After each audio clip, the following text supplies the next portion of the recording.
Hai, Assalamualaikum warahmatullahi wabarakatuh. Apa khabar semua? Okey, Alhamdulillah sihat semua ya. Okey, saya Zahidi daripada sihatceria.com. Hari ini saya nak kongsi dengan anda satu topik yang agak baik untuk newbies ataupun beginner di dalam IM ataupun internet marketer. Okey, tajuk yang saya akan kongsikan hari ini adalah berkaitan dengan copywriting. Copywriting tu apa kan? Copywriting tu sebenarnya saya nak maklumkan dia adalah cara kita menulis yang mempunyai impact. Okey, kita menulis yang mempunyai impact. Kenapa kita nak tulis mempunyai impact? Sebab jika penulisan kita, bila kita buat penulisan, kita nak orang baca penulisan kita, betul? Kita nak orang baca penulisan kita. Jadi untuk nak pastikan orang baca penulisan kita, eloklah kita tulis tulisan yang ada impact. Okey, so saya nak bagi brief sahaja. Ini khas untuk newbies. Saya pun newbies juga. Okey, for beginner. Copywriting ada 3 perkara. Yang paling utama dalam copywriting ada 3 perkara. Perkara yang pertama adalah headline. Okey, headline. Perkara yang pertama ataupun kepala ataupun atas sekali lah, tajuk. Okey. Sorry lah kalau anda lihat saya di celah-celah steering. Inilah keadaan saya sekarang. Saya tengah memandu. Okey. Tajuk, headline. Okey, tajuk tu kenapa penting? Betul, tajuk adalah perkara yang paling penting. Kenapa? Dengan tajuk lah baru ada badan, baru ada ekor. Okey, dalam copywriting yang saya nak highlightkan nanti ada 3 perkara, iaitu tajuk, badan dan ekor. Okey, bukan ekor binatang. Ekor ayat ataupun tajuk ayat, kepala ayat, badan ayat dan ekor ayat. Okey, tajuk yang main peranan. Kenapa? Sebab dengan tajuk tersebutlah akan membantu pembaca kita untuk nak membaca badan ataupun konten ekor. Okey, kalau tajuk kita tak menarik, orang tak baca. Sebagai contohlah, kita ambil tengok kalau kita baca majalah, kita baca surat khabar, tengok dia punya tajuk. Kalau tajuk tak best, tak baca kan? Betul tak? Ambil lah tengok tajuk politik, malas baca kan? Tapi kalau tajuk gosip, sebab tu harian Metro laku dia punya jualan dia, sale dia gila-gila. Cuba tengok copywriting dia macam mana. Headline dia main peranan penting. Alright, so headline main peranan penting. Cara nak menulis headline tu nanti saya akan kongsikan. Daripada pembacaan saya lebih kurang ada dalam 27 headline yang ada impact. Okey, 27 yang ada impact. Tapi hari ni saya tak nak kongsi. Saya nak beritahu headline penting. Tulislah headline dengan bagus, supaya headline yang bagus tu akan menarik orang untuk nak membaca konten dan juga nak membaca ekor ayat ataupun penulisan kita. Okey, bila tajuk dah menarik, tajuk dah superb, yang keduanya apa? Badan. Okey, kenapa badan tu penting? Kerana dalam badan tu lah kita akan menceritakan hasrat di hati, apa yang kita nak kongsi dengan pembaca-pembaca kita. Headline kita tak boleh nak tulis panjang-panjang. Kalau kita tulis panjang dah jadi karangan, orang dah tak nampak headline, dah jadi macam konten kan. Headline kalau boleh lebih kurang dalam 10 patah perkataan, short and sharp dan ada impact. Okey, ada perasaan. Ada, bila orang baca headline tu, dia macam tertanya-tanya kan, dia nak baca lagi. Alright, kepentingan headline. Tapi yang keduanya adalah konten ataupun badan. Dalam badan saya nak bagi tahu ada 4 perkara, iaitu 1+3. Ingat 1+3. Dalam badan penulisan mesti ada 1+3, iaitu yang pertama sekali adalah introduction. Okey, kalau kita nak jual barang, kalau kita nak buat penulisan yang tentang produk jualan kita ataupun servis kita, mesti ada intro. At least cerita tentang brand kita, ataupun cerita tentang lokasi kita, ataupun cerita siapa pemilik. Lebih kurang macam tu lah introduction. Okey, dalam introduction tu kita boleh buat ayat lebih panjang sikit berbanding dengan headline. Okey, so selepas ada introduction, okey, dalam mana-mana penulisan pun kalau tak ada introduction, orang macam Mamat ni tulis apa? Poyo ya. Okey. Alright, selepas introduction kita kena masukkan 3 formula ini, iaitu FBA. Okey, F features, B benefit, A advantages. Okey, Features tu apa? Ciri-ciri. Okey. Kalau kita cerita pada servis ataupun produk kita, selepas dah masukkan intro, kena cerita ciri-ciri. Ciri-ciri tu apa? Ciri-ciri adalah, kejap ya, saya tengah bagi signal nak overtake, nak masuk highway. Alright. Okey, saya dah masuk highway. Kereta banyak lah ini. Okey, ciri-ciri. Ciri-ciri tu apa? Ciri-ciri adalah sebelum orang membeli produk dan perkhidmatan kita, dia boleh tengok, dia boleh pegang, dia boleh nampak secara fizikal ciri-ciri produk dan perkhidmatan kita.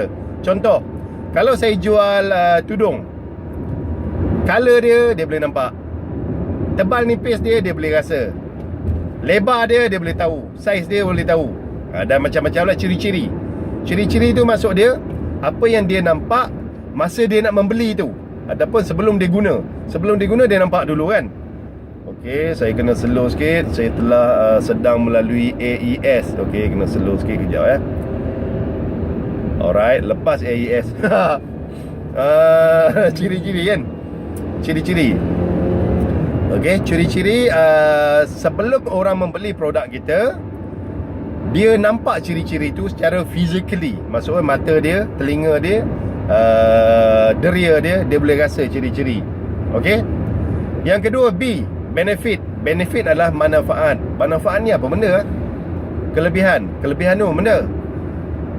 Kelebihan adalah, manfaat adalah apabila orang membeli produk kita, dia dah guna. Okey? Dia dah guna, dia akan dapat manfaat daripada produk kita. Contoh, kalau orang tu pakai tudung kita, dia rasa sejuk. Sejuk tu adalah manfaat. Sebelum dia pakai, dia tak rasa sejuk ataupun tak. Dia rasa ringan tudung tu. Dia rasa anggun.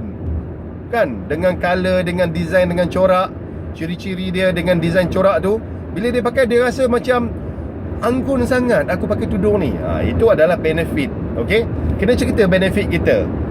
Benefit produk dan perkhidmatan kita kepada pelanggan dalam penulisan. Benefit ataupun manfaat. Beza benefit dengan manfaat adalah benefit manfaat pula, aku dah tersasul lah.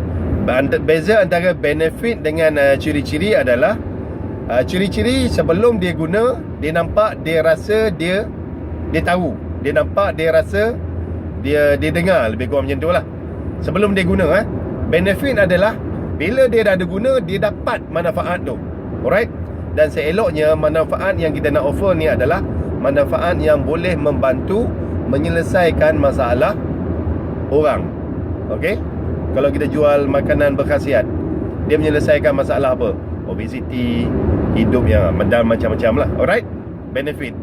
Dan yang ketiga, A. Okey? A adalah advantages. Advantages ni adalah kelebihan. Lebih kurang ayat dia macam ni lah. Kalau aku beli produk ni dengan kau, apa aku dapat? Lebih kurang macam tu lah. Kelebihan orang tu membeli produk dengan kita, advantages dia. Kita bagi free delivery. Itu advantages orang beli. Kalau jual tudung, dekat luar sana banyak sangat orang jual tudung kan. Apa advantages orang beli dengan awak? Advantages dia adalah aku hantar percuma. Nombor 2-nya, aku memang sentiasa bagi diskaun. Kalau kau datang beli 2-3 kali dengan aku akan bagi special rate. Itu advantages. Okay? So, dalam konten ada 1-3, iaitu kena ada introduction, cerita tentang produk, at least brand ataupun location ataupun pemilik. Okay, lepas tu yang 3 perkara tu ada FBA, features, kena cerita tentang ciri-ciri produk kita. B adalah benefit, kena cerita benefit produk kita. Dan C pula A adalah advantages, iaitu kena cerita kalau kelebihan, apa kelebihan kalau orang beli dengan kita. Itu untuk konten copywriting. Last kali penutup. Dalam penutup mesti ada CTA, iaitu call to action. Kadang-kadang orang menulis tahu, kita menulis. Bila kita menulis tu, kita tak suruh pembaca tu ambil tindakan. Jadi dalam echo penulisan kita, dalam copywriting yang baik, perlu ada CTA. Okey? CTA-nya apa? Letaklah kat situ. Siapa-siapa yang nak beli, sila PM saya. Kita suruh orang PM kita. Untuk maklumat lanjut tentang produk, sila hubungi, letak nombor telefon. Itu CTA, minta orang call kita. Kalau ada apa-apa, minta komen. Tu CTA, minta orang komen. Okey. Selalu dalam CTA kita minta orang call, orang PM. Okey. Dan sekarang ni dah ada WhatsApp, dah ada software untuk application yang boleh link WhatsApp terus. Letak ke link kita. Okey. Ataupun letak laman web kita. Kalau kita ada laman web, letak laman web kita. Sila dapatkan info lanjut di laman web berikut. Okey. CTA. So settle. Dalam copywriting, saya nak recap. Ada 3 perkara, iaitu yang pertama adalah headline. Okey. Yang kedua adalah content, badan. Yang ketiga adalah echo. Okey. So dalam penulisan, headline main peranan yang penting. Sebab manusia hanya ada 4 hingga 6 saat untuk nak membaca kita punya penulisan. Selepas headline kita ada badan. Dalam badan ada 1+3, iaitu introduction tentang produk dan servis. 3 adalah formula FBA, features, nama apa, benefit dan advantages tentang produk kita. Dan yang terakhir sekali adalah penutup ataupun echo kepada penulisan kita adalah CTA. Letakkan nombor, letakkan website dan minta orang ambil action kepada penulisan kita.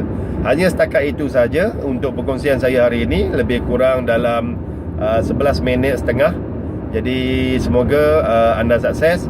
Assalamualaikum warahmatullahi wabarakatuh. Daripada saya Zahidi, sihatceria.com.